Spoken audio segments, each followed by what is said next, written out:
Bloodborne lore to sleep, to vertical bar, the fall of Old Yharnam, and the Ashen streets. Bloodborne lore to sleep, to vertical bar, the fall of Old Yharnam, and the Ashen streets.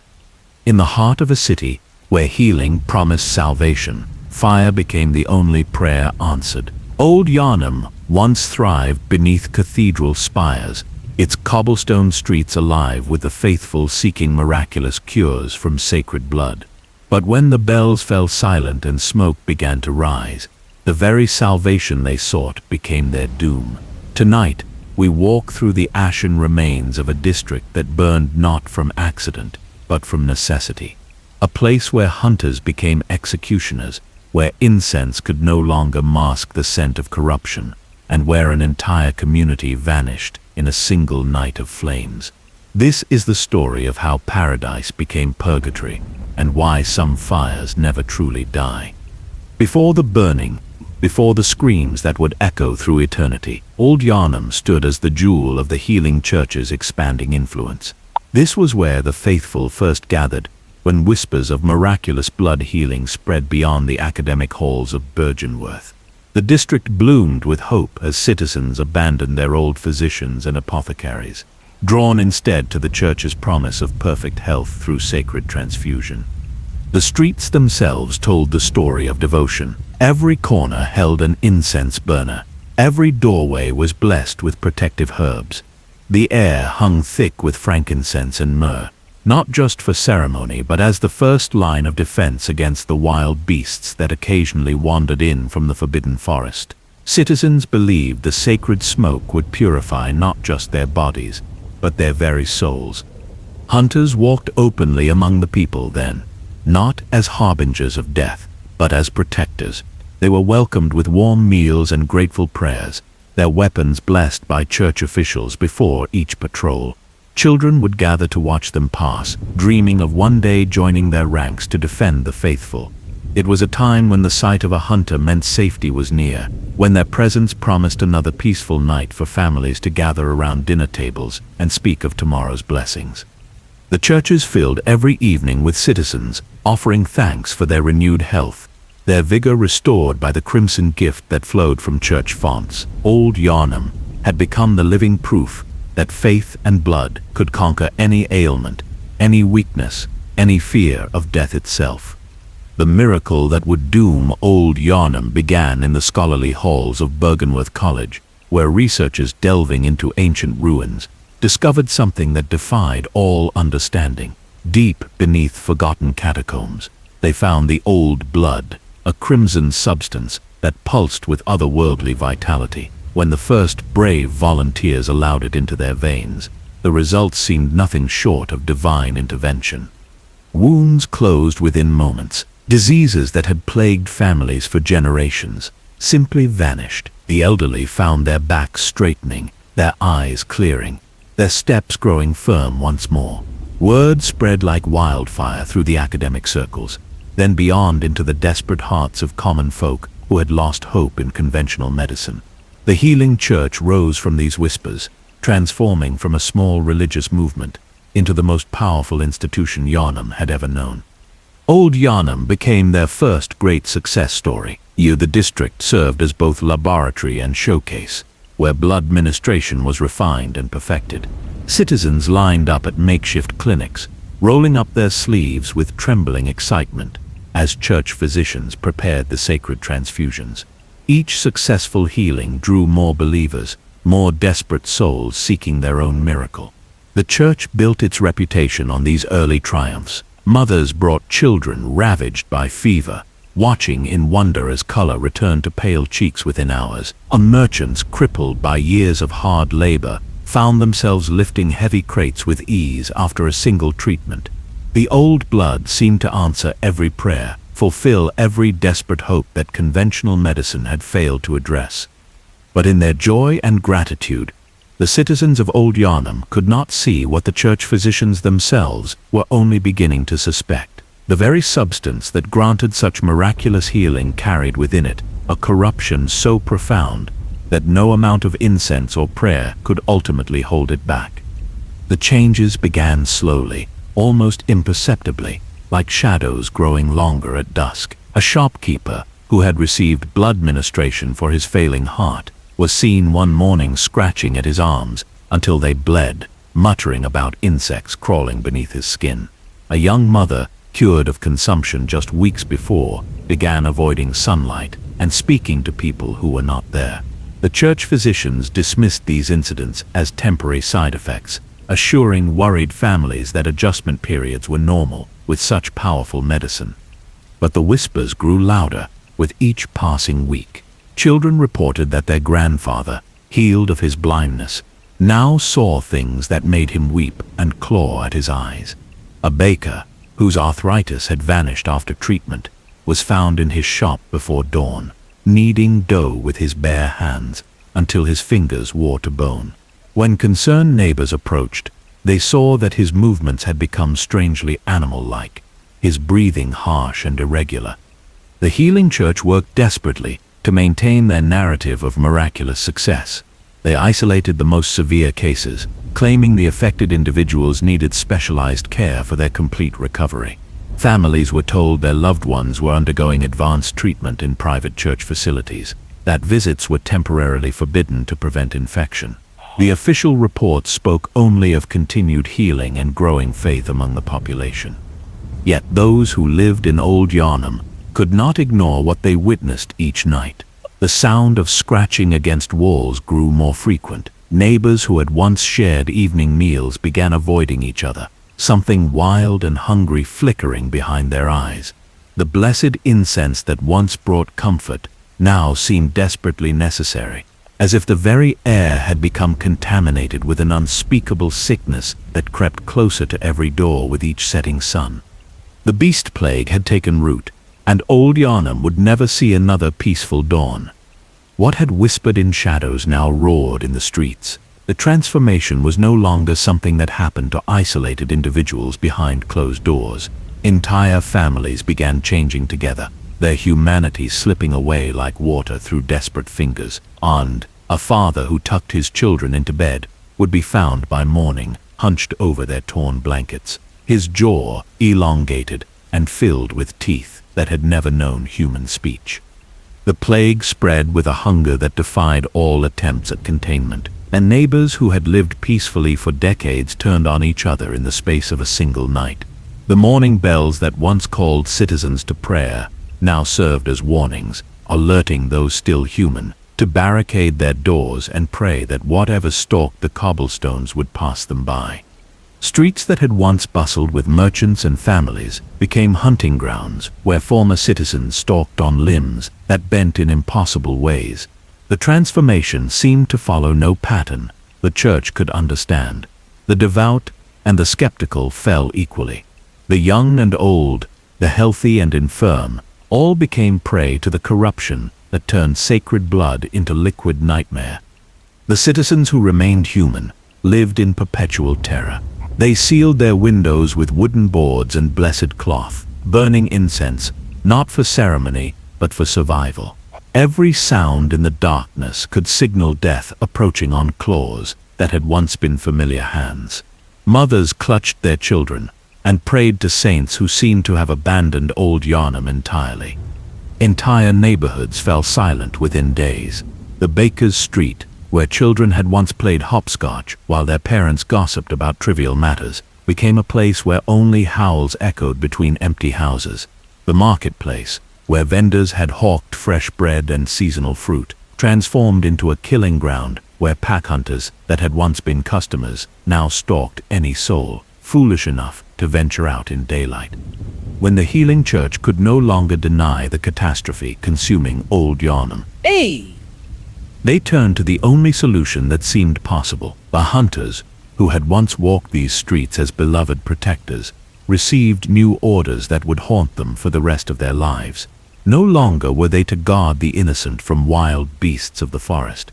Now they must hunt their own neighbors, their friends, the very people they had sworn to protect. The first organized hunts were small affairs, targeting only the most obviously transformed victims. Hunters moved through the district in groups, their blessed weapons glinting in the smoky air as they tracked former citizens who barely resembled anything human. But with each night, the scope of their mission expanded. What had been surgical strikes became wholesale slaughter as the line between beast and human blurred beyond recognition. The hunters found themselves making impossible choices in doorways they had once entered as guests. A woman who begged for help with tears streaming down her face might reveal fangs when she opened her mouth to speak. A child calling for his mother from an upstairs window could leap down with claws extended and inhuman strength. Trust became a luxury the hunters could no longer afford, and mercy became a path to their own destruction. The weapons blessed by church officials now carved through familiar flesh. Streets where hunters had once been welcomed with warm bread and grateful smiles became rivers of blood that reflected the flames of burning incense. The very people who had celebrated their protectors now fled at the sound of approaching footsteps, knowing that salvation and death had become indistinguishable. Yet for all their skill and dedication, the hunters could not stem the tide of transformation. For every beast they put down, 3 more emerged from homes that had seemed safe just hours before. The plague was consuming Old Yharnam faster than any sword or rifle could contain, and desperate times were about to demand a solution that would scar the survivors more deeply than any physical wound. When the hunters' blades could no longer hold back the tide of corruption, the healing church made a decision that would echo through history as both salvation and damnation. If Old Yharnam could not be cleansed, it would be purified through fire. The order came down through church hierarchy, with the cold finality of a funeral bell: burn everything, spare nothing, let flame succeed where faith had failed. The hunters who had once protected these streets now became its executioners in the most literal sense. They moved through the district with torches instead of just weapons, setting ablaze every building, every alley, every corner where the beast plague might hide. The sacred incense that had once offered comfort was replaced by the acrid smoke of burning wood, flesh, and dreams. The fires spread with terrifying efficiency, leaping from rooftop to rooftop as if eager to complete the church's grim mission. Buildings that had housed generations of faithful families collapsed into infernos that painted the night sky the color of blood. The cobblestones that had witnessed so many peaceful morning walks now cracked under the intense heat, splitting open like wounds in the earth itself. What made the burning truly horrific was not just the destruction, but the sounds that rose above the roar of flames. The howls of beasts being consumed were terrible enough, but worse were the screams that sounded almost human. The voices that called out names of loved ones who could no longer answer. In their desperation to contain the plague, the church had made no distinction between the transformed and those who might still be saved. Entire families perished together in their barricaded homes, some still human when the flames reached them. Others died as beasts, their corrupted forms writhing in the fire, until they finally found the peace that blood ministration had stolen from them. The hunters who lit these fires would carry the weight of these necessary murders for whatever remained of their lives. By dawn, Old Yharnam had become a wasteland of ash and silence, its streets buried under a gray snow that would never fully settle. In the aftermath of the Great Burning, Old Yharnam existed in a state between death and memory. The fires had died, but smoke continued to rise from the ruins like the district's dying breath. What had once been a thriving community now resembled the crater of some terrible impact, a scar upon the earth that would never fully heal. The streets lay buried under inches of ash that shifted and swirled with every breeze, creating ghostly patterns that seemed to spell out the names of the forgotten dead. Charred beams jutted from collapsed buildings like the ribs of some massive skeleton, while melted church bells lay silent in the debris, their voices forever stilled. Yet even in this devastation, life found a way to persist. Wild beasts, their forms twisted by the same corruption that had doomed the human population, now made their homes in the ruins. They moved through the ashen landscape like living shadows, their eyes reflecting the dim light that filtered through the perpetual smoke. These creatures were no longer the neighbors and friends they had once been, but neither were they the mindless monsters the church had proclaimed them to be. A handful of human survivors had somehow endured both the plague and the burning. They emerged from deep cellars and hidden chambers, their skin scarred by flame and their minds marked by horrors no soul should witness. These few spoke in whispers when they spoke at all, their eyes haunted by memories of watching their world consumed by fire, set by those they had once trusted. The survivors moved through the ruins like ghosts themselves, scavenging for remnants of their former lives among the ash and debris. They had learned to coexist with the beasts, understanding that in this place of universal loss, the distinction between human and monster had lost all meaning. Both were victims of the same corruption. Both were abandoned by the same saviors who had promised eternal healing. The air itself seemed poisoned with grief, thick not just with smoke, but with the weight of countless lives cut short, countless dreams reduced to cinders that would blow away with the next wind. Among the hunters who had carried out the church's terrible orders, one man could not bear to leave the ashes behind. Djura had walked these streets when they were filled with laughter and hope. He had shared meals with families who now existed only as shadows burned into stone walls. The weight of what he had done, what they had all done in the name of containing the plague, proved heavier than any weapon he had ever carried. While his fellow hunters returned to the upper districts to receive commendations for their necessary service, Djura made Old Yharnam his permanent vigil.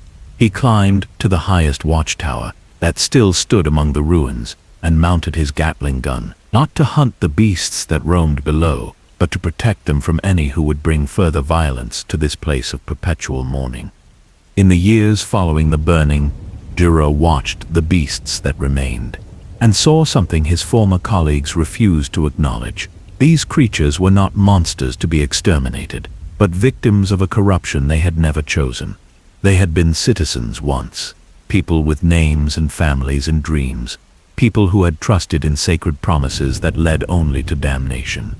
When other hunters occasionally ventured into Old Yharnam, drawn by rumors of beasts to be slain, they would hear Djura's voice echoing from his tower, warning them to turn back. His message was always the same. These beasts had suffered enough. This place had seen enough killing, and any who brought violence here would face his wrath. The man who had once served the church's will now stood as its most defiant opponent. Djura's guilt had transformed into something approaching wisdom. He understood what the healing church refused to admit, that the beast plague was not a failure to be covered up, but a consequence to be faced. The beasts of Old Yharnam were not evil creatures that deserved destruction, but the living proof of what happened when salvation came at too high a price. His Gatling gun spoke for all the hunters who had carried out the burning, all those who had followed orders they would spend their remaining years trying to forget. In protecting the beasts, Djura was protecting the last remnants of a community he had helped destroy, standing guard over a cemetery that stretched as far as the eye could see. With Old Yharnam reduced to ash and memory, the healing church turned its attention to grander projects that would help the city forget the nightmare that had unfolded in its streets. Construction began on the magnificent cathedral ward, a towering testament to the church's power and supposed divine mandate. Where Old Yharnam had been humble and intimate, the new center of worship would be imposing and magnificent, its spires reaching toward heaven as if to distance themselves from the earthly horrors below.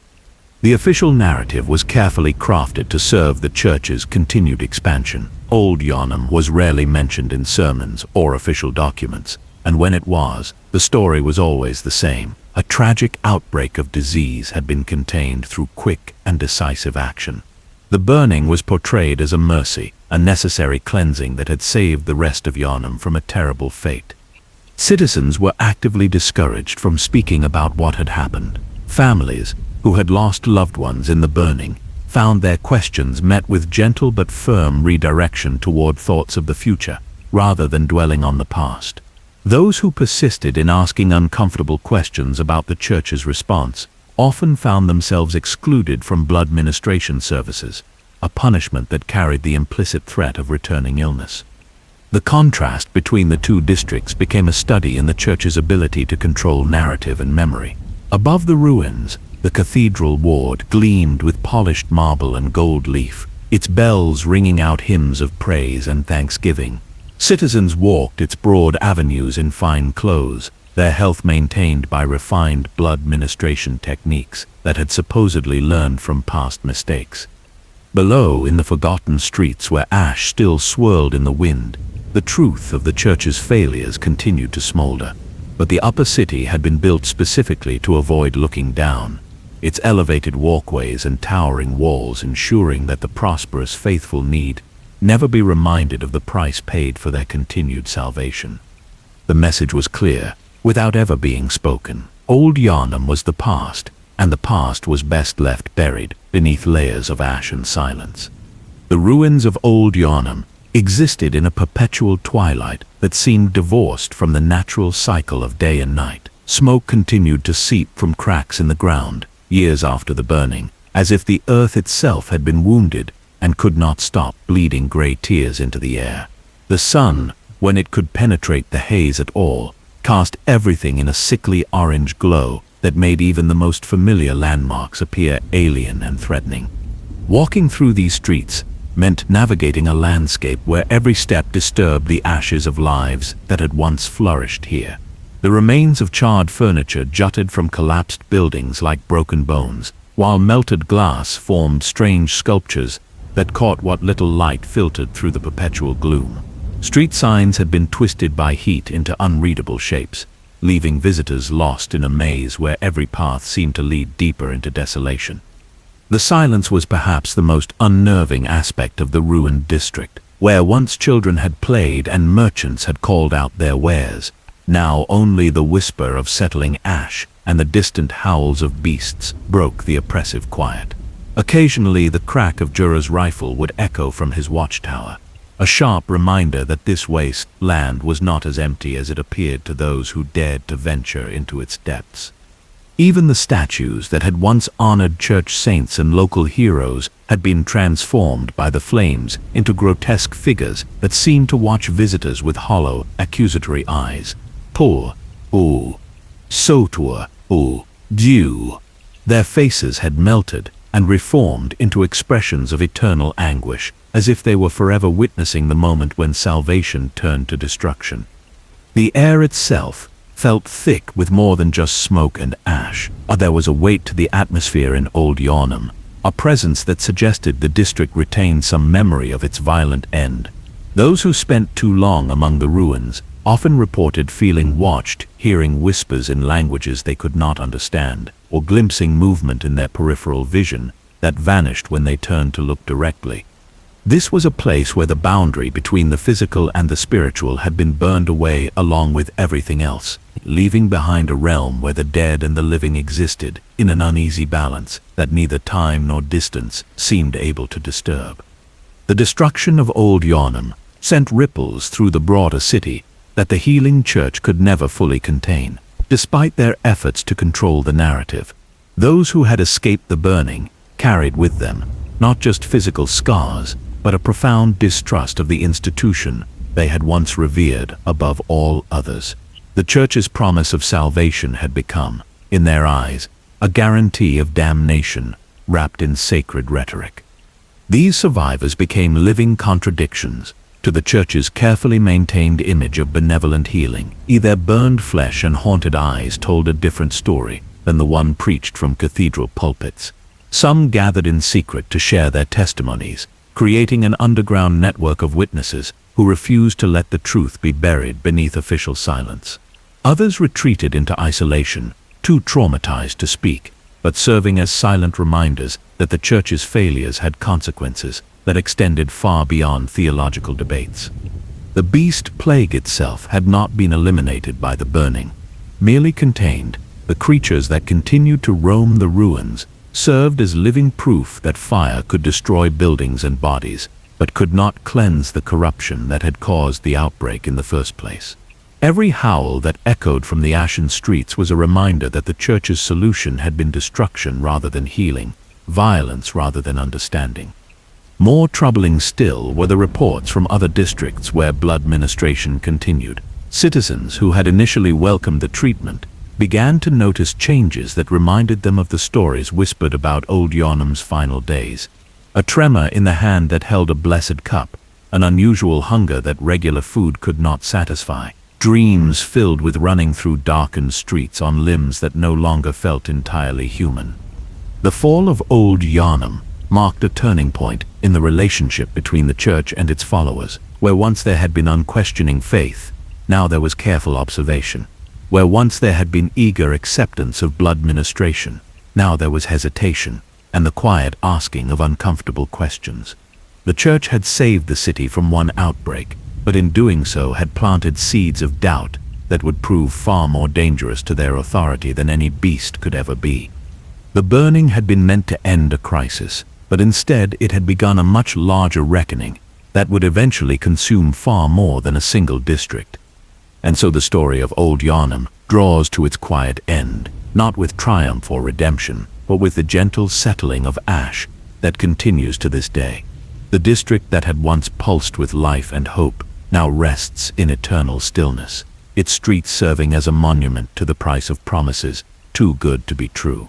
The cobblestones that once echoed with the footsteps of faithful families now lie buried beneath layers of gray dust that shift and dance with each passing breeze.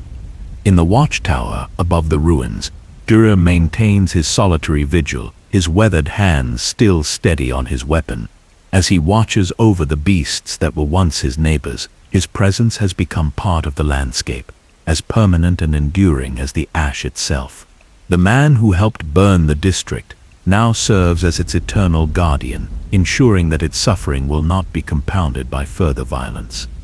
The survivors who still draw breath in hidden corners of the wasteland have found their own peace in the silence. They move through their ruined world with the quiet dignity of those who have witnessed the worst humanity can offer and chosen to endure.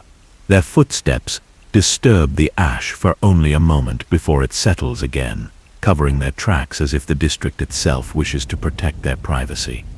Even the beasts that roam these streets have found a strange tranquility in their transformed existence. Free from the expectations and fears that once governed their human lives, they exist in a state of simple being, neither fully alive nor completely dead, but something altogether different that perhaps only Old Yharnam could have created. The ashes whisper their stories to anyone willing to listen, carrying on the wind the names of those who trusted too deeply, loved too completely, and hoped too desperately for miracles that came at too high a price.